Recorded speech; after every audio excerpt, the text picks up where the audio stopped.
that got rid of that discussion. Now, let's talk about money, and a few money topics actually with Michael Gordon about to join us. The New Zealand First Leader Winston Peters has accused foreign-owned banks of snatching obscene profits from the New Zealand economy, commenting on the latest KPMG Quarterly Financial Institutions Performance Survey, which showed New Zealand's banking sector reporting profits of $914 million in the June quarter. And KPMG Head of Financial Services John Kensington says the figures represent a good news story and are positive for New Zealand's economy as a whole. Well, I suppose it depends how you look at it, really, doesn't it? It is positive because our Aussie-owned banks are stable, which can is a lot more than can be said for some of the other banks in the other parts of the world. But if you're Russell Norman, ANZ and the big three Australian banks are strip mining our national economy of capital. You know, a couple of years ago when they were having a hard time, the banks, and the government put together a deposit guarantee scheme to help them out.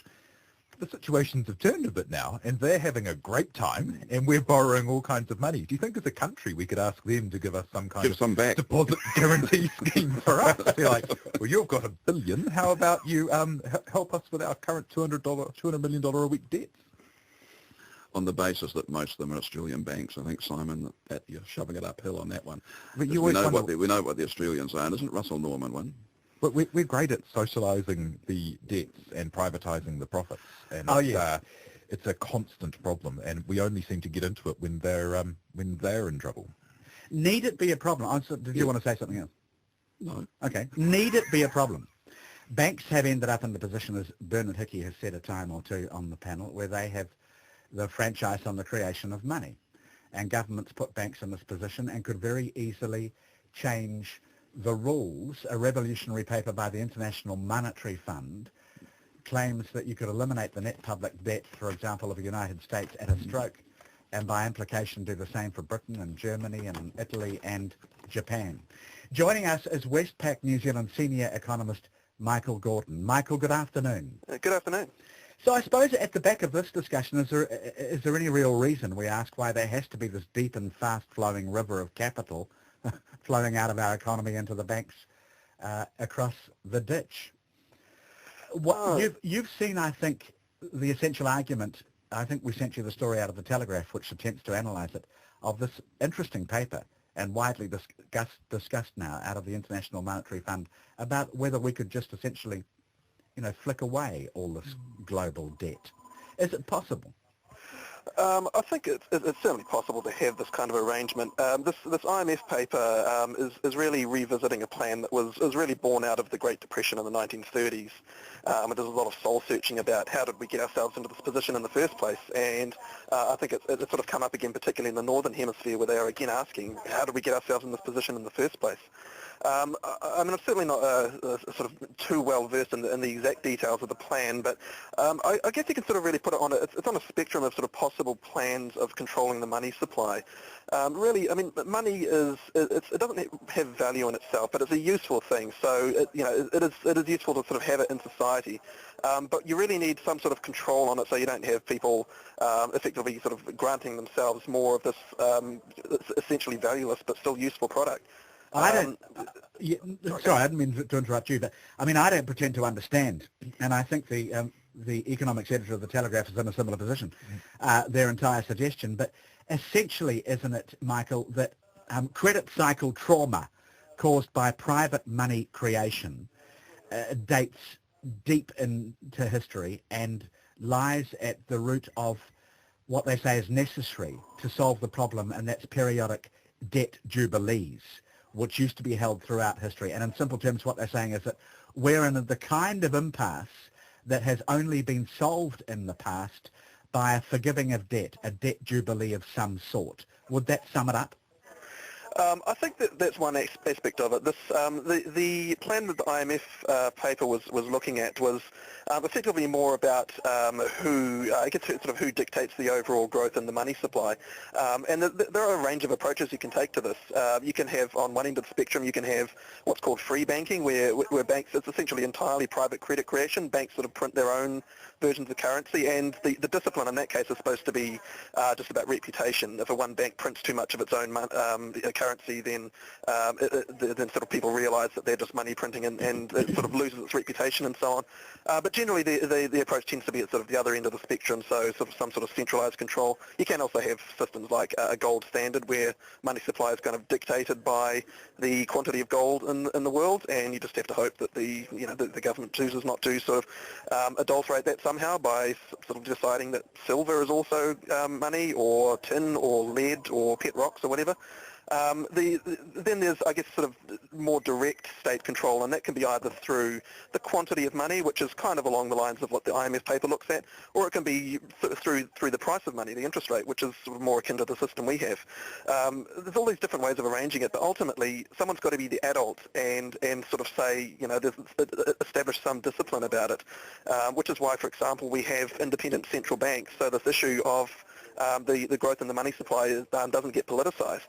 And I think we've kind of been through at least a decade or so of a period where central banks, while being independent, were probably a little bit lax. They ran very loose monetary policy. We had very rapid growth in the money supply, very rapid growth in asset prices, but they kind of said, well, it's not our problem. We deal with consumer prices. And I think there's a little bit of soul searching going on all around the world in that aspect of it. I've got two questions.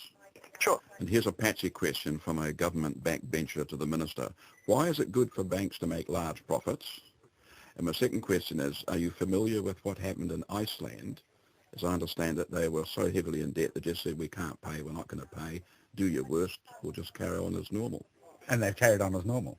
Yeah, and done very well. Yeah, I mean, Iceland, they've, to some extent, they've kind of defaulting on some of their debts is probably sort of given them some relief, as opposed to sort of trying to struggle through and pay back what was, I think, equivalent to debts of about 1,000% of annual GDP. It was just monstrous. But it certainly hasn't been a sort of a free lunch for them. There's still big issues, like they still have a large overhang of mortgage debt that was denominated in other currencies. Their currency fell, and all of a sudden the value of their mortgages just ballooned. I guess, I mean, the issue about, bank profits, I guess my starting point for that is New Zealand still has this imbalance between saving and investment here. We're still, effectively, borrowing a lot more than the nation saves. That gets funded from offshore, and by and large it gets channeled through banks because they have the name out there and the reputation to raise the money from overseas. And I think to some degree bank profits kind of reflect that the fact that they have that access to international markets. But the bottom line is, even if that wasn't the case, I think we'd still be paying a lot of money offshore. It would just be less in the form of bank profits and more in the form of interest.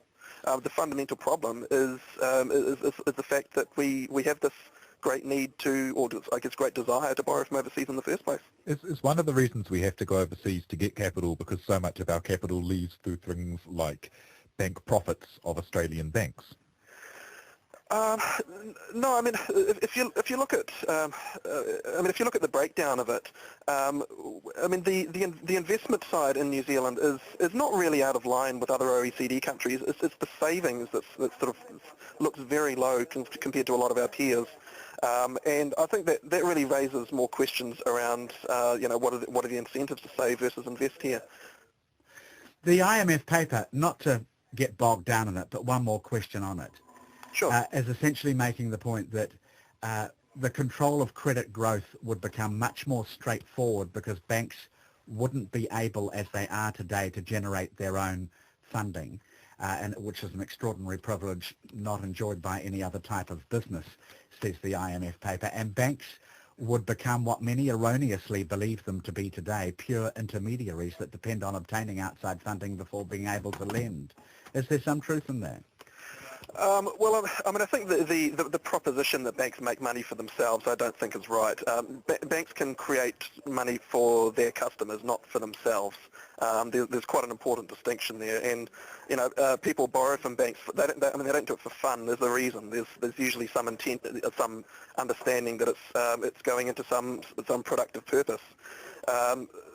But I mean, coming back to the heart of the IMF paper, the idea, it's really more about a shift from the role of credit creation. It's away from banks, but it's really putting more of the onus onto the state, which is why I mentioned you've got to have someone be the adult and someone to actually say, we are going to limit growth in the money supply to X amount. And the more it's under state control, the more risk you have of becoming politicized.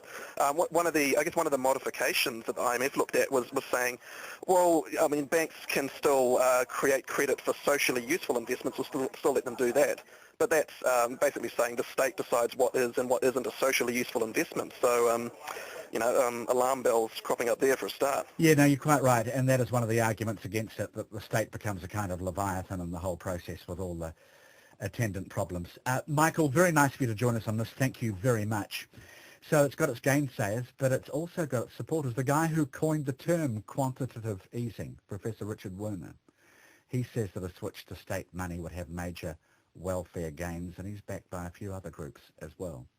But I think it's regarded at the moment as a fringe paper, but it might not be in a couple of years if nothing else solves the problem. Yeah, probably, but although you don't want to get the state too heavily involved in monetary systems, if you can avoid it, you should still try to have some kind of a free market, I think most people would be quite surprised, most lay people were very surprised to learn that the Federal Reserve wasn't in fact part of the American government in any way, shape or form, and was in fact a private bank. And I think most people would probably think that the state was already much more involved in these processes, internationally anyway, than they are in fact. Yeah.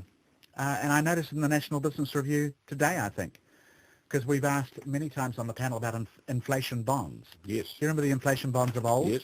And how easy they used to be to buy, and we've asked why they weren't being offered for sale. We knew they were coming up. And gee, the float, they have proved popular. They are indeed. Haven't they? Yeah. Inflation, the first 2.5 billion of inflation index bonds. I mean, this might be an indication that people are at last putting their money into something that might be a bit more useful, a bit more stable than, say, the property market. Yeah. Well, you'll only get 1.96 at the moment percent, I think, or thereabouts. But, if inflation should take off, you might be thankful. Jock Anderson, Simon Pound. Back with them shortly. Catriona standing by with the news headlines.